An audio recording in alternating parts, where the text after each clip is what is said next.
This one is for the boys with the booming system. Top down AC with the cooling system. When he come up in the club, he be blazing up. Got stacks on deck like he's saving up. And he ill, he real, he might got a deal. He pop bottles and he got the right kind of bill. He comes. So it's Michael and I'm back with another video, you know the vibes. As you guys know, it's February, which means it's Black History Month. So I'm gonna be doing a Black History Month Q&A / questions that every black person should ask themselves, because as y'all know I'm black. These questions that I'm about to ask, like, y'all, if you black, you should ask yourself these questions. It's honestly like opinionated questions, so like it could be like any answer. Yeah, so before we get started, make sure you like, comment, subscribe, and have your post notifications on for when I post. And let's get into the video. So I'm gonna start. Alright, for the first question, it says, why do we call each other the N-word but get upset or mad when a white person uses the N-word or anybody else that's not black? Can they shut up? Well, I'm gonna just answer this. Honestly, in my opinion, I feel like if you're not black, you shouldn't use the N-word. And I know a lot of other black people feel like that. There are some black people that feel like it doesn't matter. I'm not gonna lie, I know for a fact that people who aren't black dead use the N-word. Like, y'all, it's mad people that use the N-word because they feel like, oh, they from the hood, or they hang out with black people, so it's okay. A lot of people use it when they're not around black people because it's like, it gives them a pass or whatever. But like I was saying, like, people think that since they're like, either if they're from the hood or they hang out with black people, whatever the case may be, that they're excused to use the N-word. Or it's like, oh, I have a friend that's black and they let me use it, so da-da-da-da. Like, no, like, who said that your friend speaks for every other black person, you know? Like, your friend might be okay with it, but that doesn't mean that every other black person is okay with it. And that's something that a lot of people, not just white people, because a lot of people just say, oh, it's just white people that you can't say. No, people who aren't black. So if you are not black, you should not be using the word because it could be offensive. Now the question is, why are we okay to use it and other people aren't, like people who aren't black? I'm not even gonna say, oh, it's a term of endearment. I just feel like because of history, like people who weren't black used to use the word to degrade black people. It's just like, I would say common sense, but common sense is not so common. Like, for example, the B word, right? Other girls call other girls the B word. I'm not gonna say it, but when a guy calls a girl a B word, it's like, oh, you just called her a. So it's kind of like the same thing. Like, a guy wouldn't call a girl a B-word, so it's like a non-black person wouldn't call a black person a nigga. Like, that's just something that's known. And I feel like people start taking that seriously, because if you offend somebody, a black person, who knows what could happen. It could start arguments, it could start fights, it could do a lot, because using that, you're not conscious of like how they feel. So you using that, like, that's a dub. If you're not black and you're saying the N-word around me, I'm packing that up. Like, you gotta go. But the thing is, a lot of people know how black people feel about the word, so they don't say it around black people. They just say it around their friends that's not black. Nobody knows about it because they say it when nobody's around. But even that's not okay. Like, now saying the N-word in a song, you're not saying it towards anybody. Like, if a white person or somebody that's not black says a song and it has nigga in it, I don't know. Like, I don't really take that to offense because it's a song, but just calling somebody the N-word is just like OD to me. But saying it in a song, like, it's really not. Because that's like if a guy is calling a girl the B-word and it's in a song, like, what is he supposed to do, not say it? Like, if he wants to say it, he can say it. You know, it's not like he's calling an individual person, like, you know, unless you're singing in a song and you're like targeting somebody and, you know, you're directing it to that person. Other than that, you should not be saying the N-word if you're not black. And that's just my opinion. If you disagree with that, that's you. That's your opinion. I disagree with you. Especially if you're a person that's not black and you feel like you should be able to say the word, no.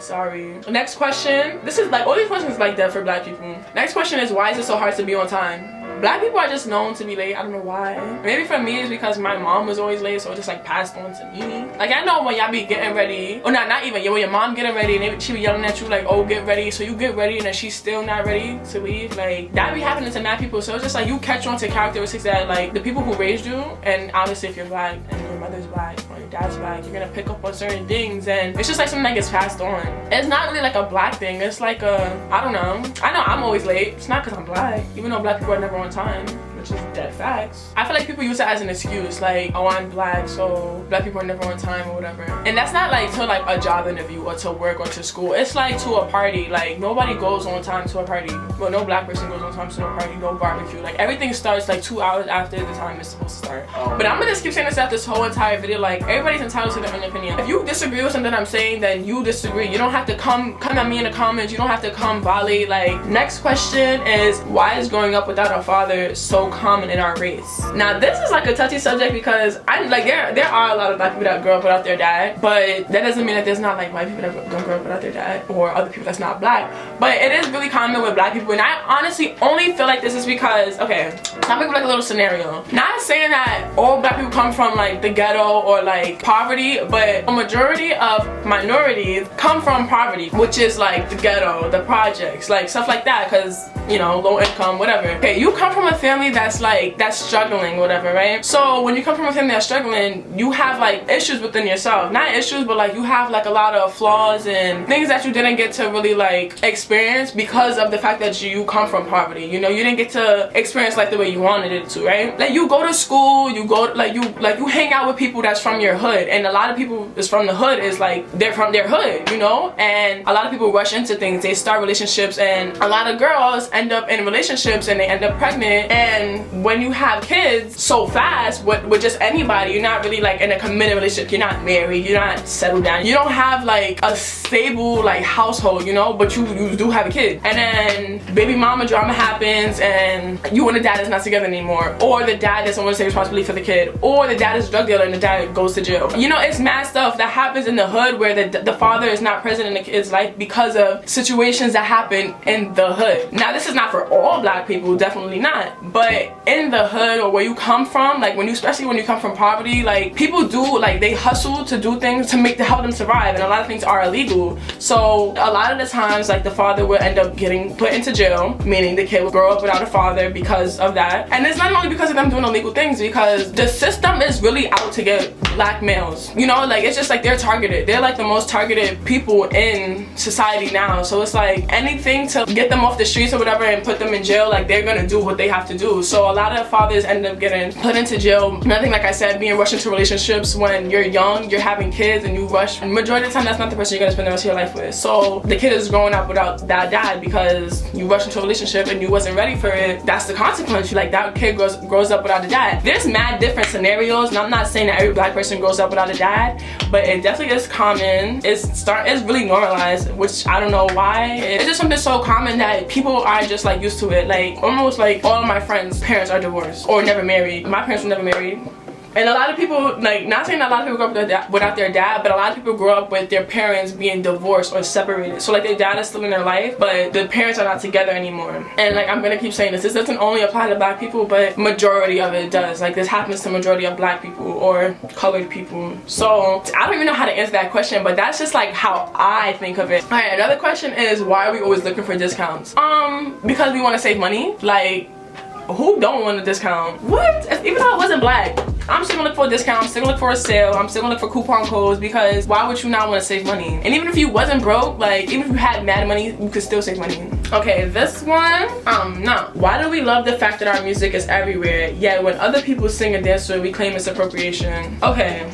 Now this is kind of like tricky only because it's like it could go both ways. Now yes, black music is like very trending and very like, you know, popular, but it does not mean that people that are not of color, let's just say like for example, box braids, protective styles, dreads and cornrows and stuff like that, those are protective styles for people with coarse hair. It's like, where do you draw the line when people that are not of color are wearing these styles not as like inspiration or not as like, oh, I'm giving you credits for this, but as like, oh, I'm gonna claim this as my own and it's gonna look better in my hair because I have better hair and I don't care where it originated from. I'm gonna use it, I'm gonna wear it, and I'm gonna make it look better. It's like black people created these hairstyles for our hair because our hair is coarse and our hair breaks off easily, well, easier than people who have silky hair. So like stuff like something like that. Protective styles were made for black people, for black hair. Like if you have coarse hair, it was made for people with coarse. My hair is straight right now, so it's kind of like, I don't know.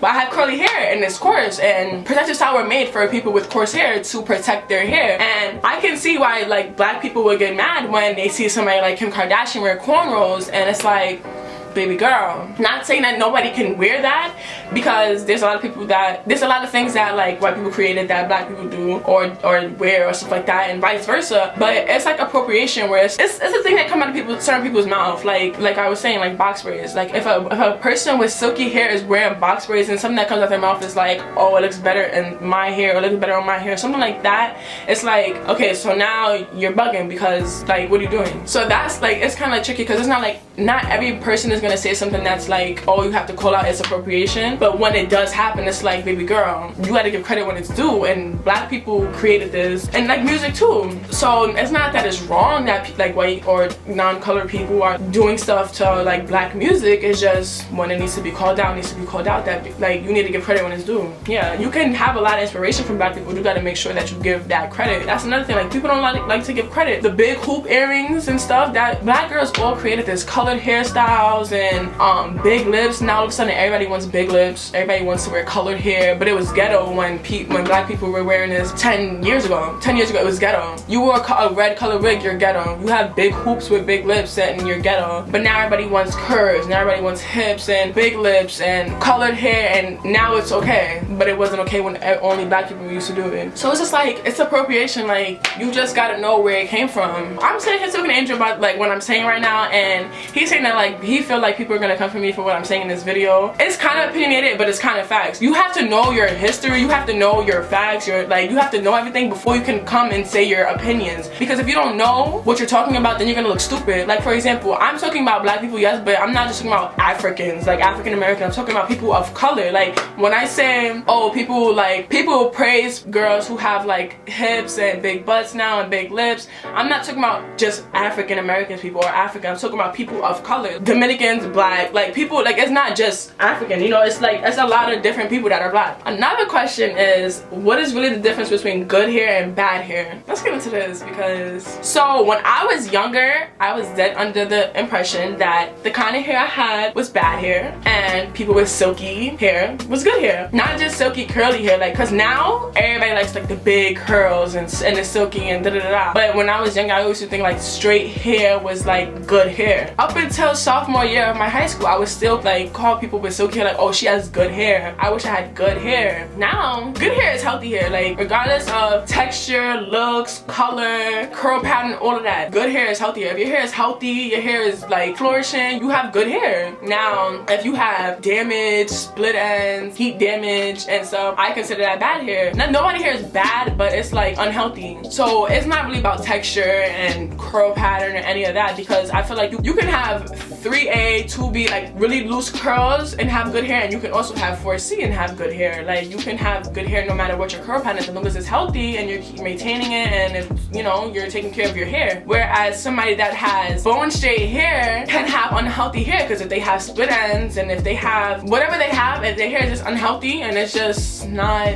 you know, then they can have bad hair. It doesn't matter the texture. Like, if you can have bone straight hair and your hair can still be bad. You can have big curly hair, your hair can still be bad. And this is something that I educated myself on, because I really used to think that I had bad hair. You see it come, well, this is when I was younger. Now it's kind of like getting different. But when I was younger, I always used to like be under the impression that what you see on commercials and what you see on TV, like, you know, everybody always had like long hair. They never really show nobody with afros and kinky and curly, like really tight curls. Nobody really showed that. If you're seeing silky hair, you're like everything silky, curl, like, you know, you're gonna think that's good hair. So that's what I thought was good hair. But now I educated myself, that's not only the kind of good hair that there is in the world. So somebody tell you got 4C hair and it's ugly and it's dirty, you're dirty. Because, for example, I was watching this video and this girl, I think if you know her, you know her, whatever. I think her name is Yeseli, whatever. But she made this video saying like, oh, she's not black, Dominicans are not black, she has good hair, and she doesn't come from this piece of she was saying like mad stuff, like degrading black people basically. And she has made a couple of videos like throwing shade, probably not purposely, she probably doesn't know what she's saying, but people do say stuff and it's just like, whoa, like